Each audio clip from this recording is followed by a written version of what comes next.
नमस्कार। ब्रेक के बाद आपका केकेडी न्यूज में बहुत बहुत स्वागत है। रुक करेंगे इस वक्त की रिपोर्टर से रिपोर्ट की ओर। खबर सूरत से है, जहां शहर में अपराधियों के हौसले बुलंद नजर आ रहे हैं। आए दिन असामाजिक तत्वों द्वारा हमले की घटना सामने आ रही है। आपको बता दें, शहर में पांडेसरा इलाके में दिन दहाड़े एक युवक का अपहरण कर युवक से मोबाइल, पैसे और अंगूठी छीनकर धारदार हथियार से हमला कर दिया जाता है, जिसके बाद पीड़ित को घायल अवस्था में सिविल अस्पताल में भर्ती कराकर इलाज किया जा रहा है। घटना घसी थी अवधेश रामचल साहनी। घटना ही घटी थी 11:40 स्कूल गया था, गौरव स्कूल। बच्चे को लेके आ रहा था। आर्मू कंपनी के पास मेरे को रुका लिए, बाइक से आए। कौन लोग थे वो? रोशन, गब्बर, संकेत, गुज्जर, ये रोमियो पंडित उर्फे सुमित, और ये बहुत 9 लोग थे टोटल। वहाँ गए, पैसा मांगे मेरे से, 5,000 रुपया मांग रहे थे, नहीं दिया। मेरे को जोस्ती बैठा है गाड़ी में, चाकू दिखा के मैं गया। सिद्धार्थ नगर से लेके मेरे को वहाँ पाटुरी लेके गए, पाटुरी सचिन लेके गए। उसके बाद मेरे को वहाँ चाकू मारे, धमकी दिए, केस करेगा तो देखो जान से मार दूंगा, ऐसा कर दूंगा। 15,000 रुपया मेरे ले लिए, अंगूठी ले लिए, मोबाइल ले लिए, सब छीन लिए। इन लोग अभी भी मातावारी को करते हैं, लूट पटेल। किसी को भी परसों भी रंगीला को ही मारे हैं, सबको मारे हैं, और पुलिस वाले फरियादी नहीं उठा रहे हैं।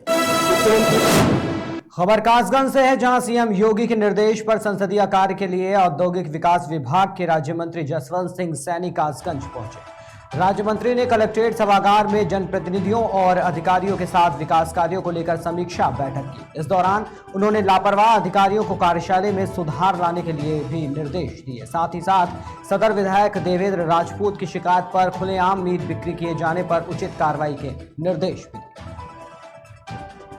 मुख्यमंत्री जो योगी आदित्यनाथ जी महाराज के निर्देश में जो मंडलीय भ्रमण की योजना का कार्यक्रम है, उसमें मुझे कासगंज जनपद में आने का सौभाग्य प्राप्त हुआ है। इसमें अभी तक कार्यकर्ताओं के साथ बातचीत की गई, जनपद की विचार वार्ता की गई और विकास कार्य और कानून व्यवस्था की समीक्षा की गई। इसके बाद 2-3 योजनाओं को देखना है और उनको देखने के बाद फिर यहाँ से प्रस्थान होगा। मुद्दा उठाया था कि जो गौवंश है वो खुलेआम बिक रहा है, उसको लेकर क्या कदम उठाए जाएंगे? ऐसी कोई शिकायत अगर प्राप्त होगी तो संबंधित के खिलाफ कड़ी कार्रवाई होगी, और जिस क्षेत्र में ये कार्रवाई अगर इस तरह का कोई पाया जाएगा तो उसके खिलाफ भी कार्रवाई होगी। बिजली विभाग के खिलाफ खबर फिरोजाबाद से है, जहां वरिष्ठ पुलिस अधीक्षक फिरोजाबाद ने जनपद में चलाए जा रहे बैंक चेकिंग अभियान के क्रम में एचडीएफसी और एक्सिस बैंक की फिरोजाबाद शाखा का औचक निरीक्षण किया। वह निरीक्षण के दौरान बैंक के अलार्म और सीसीटीवी सिस्टम का डेमोन्स्ट्रेशन चेक किया गया। एसएसपी ने बैंक की सुरक्षा में लगे सुरक्षा कर्मियों को सुरक्षा संबंधी आवश्यक दिशा निर्देश भी दिए। देखिए, जो बैंक सुरक्षा है वो हमारे लिए बहुत ज़रूरी है, और उसमें आज जो यहाँ पर एक्सिस बैंक है, एचडीएफसी बैंक है, वहाँ पर उसका निरीक्षण किया गया। बहुत सारी कमियां इसमें पाई गई कि आगंतुक रजिस्टर ठीक से मेंटेन नहीं किए जा रहे हैं। जो आगंतुक रजिस्टर बनाने के लिए कहा गया था, पुलिस के नंबर जो लिखवाने के लिए कहा गया था, वो भी सही जगहों पर नहीं लिखे हुए हैं। इसके अलावा रिस्पॉन्स टाइम भी जो चेक किया गया, तो रिस्पॉन्स टाइम में भी काफ़ी इशूज़ मिले कि यहाँ पर जो है सेंट्रलाइज सिस्टम है, तो उसमें बता रहे हैं 15 मिनट का रिस्पॉन्स टाइम है। एक जगह पे बैंक में जो सुरक्षा गार्ड है उसके पास में पुलिस के नंबर ही नहीं है। तो अभी ये बताया गया है कि सारे बैंक, जितने भी बैंक्स हैं, उनकी संडे को सर्कल लेवल पर गोष्ठी करके जो सुरक्षा गार्ड हैं और जो हमारे बैंक मैनेजर्स हैं, उनको ला के पूरा सेंसिटाइज किया जाए, और इसमें क्या उनसे अपेक्षित है उसके हिसाब से काम किया जाए। और साथ ही पुलिस और बैंक कर्मियों का किस तरीके से और अच्छा समन्वय हो सकता है, उनके नंबर से एक दूसरे को आदान प्रदान करा के और एक फ़ोन कॉल के ऊपर में ये जो त्वरित रिस्पॉन्स है उसको किया जाए। तो इस तरीके से एक व्यवस्था को फिर से सुचारू रूप से बनाने की कोशिश की जा रही है, और इस संडे के बाद में फिर इस पर खबर सोनभद्र से, जहां पशुओं को चराने गए एक वृद्ध पर मधुमक्खियों ने हमला कर दिया। वृद्ध ने लगभग आधे घंटे तक मधुमक्खियों का सामना करने के बाद दूर जाकर पानी में अपनी जान बचाई। सूचना मिलते ही परिजन मौके पर पहुंचे और आनन फानन में पीएचसी लाया गया। हालत गंभीर देखते हुए चिकित्सकों ने सीएचसी रेफर कर दिया। वहीं इलाज के दौरान वृद्ध की मौत हो गई। क्या देख रहे हैं? एक शव पड़ा हुआ है, क्या हुआ था, क्या लगते थे? मेरे पापा लग क्या हुआ था? वो गए थे गाय चराने जंगल में, मधुमक्खी ने काट लिए। वहाँ से लगभग 200 मीटर अपने दौड़ के आए। वहाँ से दौड़ के आए तो कोई खबर बताया पब्लिक से, घंटा के बाद। उसके बाद मैं गया जाने के बाद फिर ले कर वहाँ से हॉस्पिटल गया, हम मेडिकल एडमिट कराए हॉस्पिटल में। सरकारी जाने के बाद फिर वहाँ से रेफर हो गया। रेफर होने के बाद फिर बिल्डंग में फिर दूधी आए। रेफर होने के बाद फिर दूधी से फिर इलाज हुआ। इलाज 3 बजे 4 बजे कुछ नॉर्मल हुआ। नॉर्मल के बाद फिर शाम को 5 बजे अच्छा ढंग से बोले से चले। और फिर शाम को चाय सब शाम को फिर ऐसे कम हुआ। फिर सुबह चाय मंगाने गए। चाय मंगा कर फिर पिला दे तो अच्छा होता है, इसलिए गए चाय लेकर गए तो वहाँ पे बुलकार है तो कुछ नहीं बोल रहे हैं, इसलिए। खबर आगरा से है, जहां घर पर सो रहे एक व्यक्ति को संदिग्ध परिस्थितियों में सिर पर गोली लगी, जिसके बाद इलाज के दौरान व्यक्ति की मौत हो गई। फिलहाल पुलिस घटना की जांच में जुट गई है। पूरा मामला थाना शाहगंज के प्रकाश नगर का बताया जा रहा है। आज सुबह इंदिरा देवी वार्ड नंबर 10 से मैं और छोटा भाई राकेश खन्ना पूरा क्षेत्र का कारोबार जितना भी सब मैं ही देखता हूँ। और आज रात को करीब लगभग 2:58 पर मेरे पास पटवारी बस्ती से भरत सिंह जी का फ़ोन आया, तो फ़ोन नहीं उठा पाया। थोड़ी देर बाद उनका जो है भतीजा मोहित और एक लड़का और वो दरवाज़ा उन्होंने खटखटाया, तो मैंने दरवाज़ा खोला तो वो बाहर दो लड़के खड़े हुए थे। तो मैंने पूछा भाई रात को इस वक्त कैसे? उन्होंने कहा वो हमारे घर पर किराए पर रहता था, वो भी टेंट वाला, और उसको कोई गोली मार के भाग गया है। तो मैं तुरंत कपड़े पहन के वहाँ पहुँचा, तो वहाँ देखा मैंने कि पुलिस बल बैठा हुआ, पुलिस फोर्स पूरा। और जो है मैंने पूछा भाई कहाँ है इस समय गोली? कहाँ पे लगी गोली बताया गया है कि सर में गोली लगी है। क्या स्थिति है? स्थिति तो अभी कुछ नहीं है। मैं अभी इस वर्तमान में एमरजेंसी में खड़ा हुआ आगरा पुलिस के बाद, और डॉक्टर पूछताछ के बताया गया कि नाजुक है। और अभी सूचना मिली। खबर रीवा से है, जहां एजी कॉलेज के पास गोली चालान की घटना सामने आई है। घटना की सूचना मिलते ही सिविल लाइन थाना प्रभारी हितेंद्र नाथ शर्मा अपने दलबल के साथ मौके पर पहुंचे और घायल युवक को जिला अस्पताल में भर्ती कराया। वहीं घटना की जांच कर रही पुलिस को घटनास्थल पर गोली के छर्रे भी बरामद किए। अभी सूचना मिली थी कि एजी तिराहे के पास क्रेन सर्विस में एक लड़का काम करता था, रितेश रावत। रोड से 2 व्यक्ति मोटरसाइकिल से निकलते हुए उसको फायर किए हैं, जो उसके कमर के ऊपर लगी हुई है। घटनास्थल देखने पे खोखा मिला है और इलाज अभी इसका संजय गांधी अस्पताल में चल रहा है। हालत ठीक है। आरोपियों की पता तलाश की जा रही है, विवेचना जारी है। ऐसी प्रथम दृष्टया जानकारी मिली कि लगभग 2। खबर रीवा से है, जहां शहर में इन दिनों चाकूबाजी की घटनाएं लगातार सामने आ रही हैं। आपको बता दें, एक हमलावर ने चाकू से हमला कर मां और उसके बच्चे को लहूलुहान कर दिया।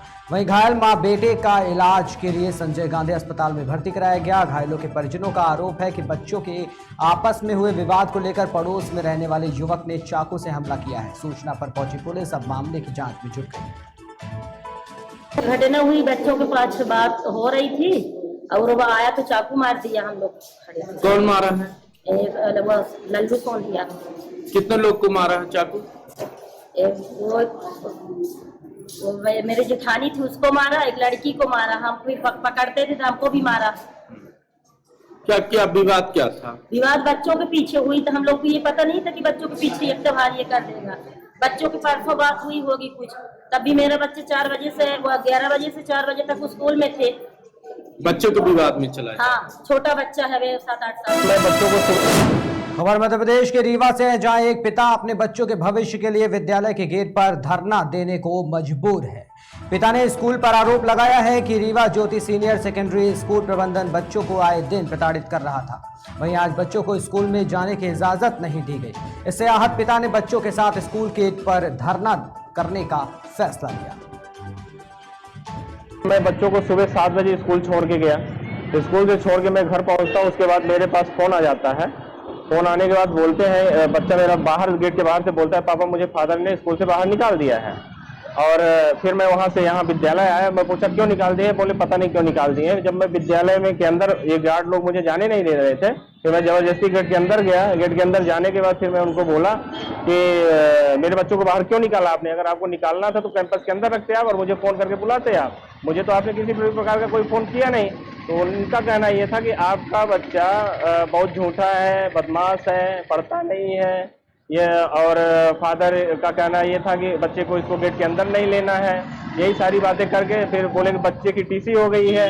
टीसी हो गई है। तो मैं पूछा कि टीसी तो मुझे प्राप्त नहीं हुई है, हमने तो आपको आवेदन दिया है, अगर आवेदन हमने दिया है, अगर आपने उस पर कार्रवाई की है तो टीसी मुझे उपलब्ध कराइए। उपलब्ध तो आपने अभी तक कराया नहीं है। तो मैं तो ये समझ रहा हूँ कि बच्चों का मेरे एडमिशन हो गया है अभी। और यही सब बात हुई। बात होने के बाद फादर अंदर आए नहीं, उनके ही कर्मचारी और क्लास टीचर वगैरह आए सामने, मुझसे बात किए, बाकी किसी प्रकार की कोई बात नहीं कर रहे हैं। और मैं चाहता हूं प्रशासन से और आप लोगों से निवेदन करता हूं कि ये विद्यालय करीब 8 साल से हम लोगों का पेरेंट्स का खून चूस रही है। ना तो बच्चों को पढ़ाती है, बच्चे सिगरेट, दारू, गांजा, फालतू सीधी उल्टी सीधी बातें करते हैं। और ये अभी जैसे मैं कैंपस के अंदर आया, 200 बच्चे बाहर बैठे हुए थे, जैसे मेरा हल्ला सुने उसके बाद बच्चों को क्लास के अंदर लिया। मांगे मेरी पूरी नहीं होगी तो जब तक एसपी कलेक्टर यहाँ का प्रशासन न आएगा तब तक मैं धरने से नहीं उठूंगा। खबर देवरिया से है, जहां देवरिया के मुख्य चिकित्सा अधिकारी के कार्यालय का वीडियो वायरल हुआ था, जिसमें कहा जा रहा था कि मुख्य चिकित्सा अधिकारी अक्सर कार्यालय से गायब रहते हैं। वहीं इसी क्रम में मुख्य चिकित्सा अधिकारी सुरेंद्र सिंह ने मीडिया से बात करते हुए बताया कि जिस दिन ये वीडियो वायरल हुआ था उस दिन वो जिलाधिकारी के साथ तहसील दिवस में मौजूद थे। आप पे एक आरोप लग रहा है कि आप अपने ऑफिस चैम्बर में नहीं रहते हैं, इसके बारे में कुछ बताएंगे? जिस दिन का ये वीडियो हुआ है 20 तारीख सैटरडे दिन था और रुद्रपुर में तहसील दिवस था और मैं तहसील दिवस में 10:05 में पहुंचा। चूँकि हर एक जहाँ भी जिलाधिकारी महोदय का जो तहसील दिवस होता है, सभी डिस्ट्रिक्ट लेवल के अधिकारी को जाना होता है और इसके साथ ही हमारे एक बृहद दिव्यांग सक्रिय बनाने के लिए हम लोग आयोजन करते हैं। बिजनेस क्षेत्र बने भी थे, उसकी भी देखभाल करनी थी, इसलिए मैंने 10:05 में पहुंच गया था और मैं वहीं था। और यहाँ पर जबकि मेरे दो एक एडिशनल सिम हो, एक डिप्टी सिम, दोनों मेरे बगल के चैम्बर कुर्सी पर बैठे थे। उन्हीं के सामने उन्होंने उनका फोटो नहीं खींच के केवल मेरे चेयर का फोटो खींचकर और उन्हें वीडियो वायरल किया। मैं उनको लीगल नोटिस भी देने जा रहा हूँ संपादक पे। और ये चूंकि ये बिना मेरा वर्जन लिए और ये न्यूज पर ही चलाया गया है, ये मेरी छवि को नुकसान पहुंचाने का है। वहां से भेजी थी, इसमें सभी हम लोग अधिकारी को बैठे हुए थे और आपने देखा भी था तो मैंने उसको फोटो भेजा था। इसे अंदाजा लगा सकते हैं कि इस तरह के जो चैनल्स वाले चलाते हैं उसका उद्देश्य क्या हो सकता है, क्या कारण है। खबर मथुरा से है, जहां जन्माष्टमी की रात मंगला आरती के समय हुई घटना के संबंध में बैठक हुई, जिसमें जांच समिति के अध्यक्ष सुलखान सिंह और मंडल आयुक्त गौरव दयाल ने मंदिर के कॉरिडोर निर्माण के संबंध में अपने सुझाव प्रस्तुत किए।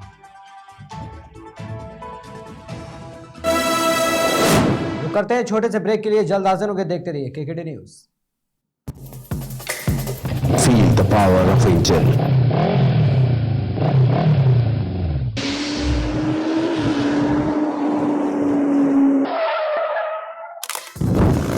Macro lubricant, ready to dry.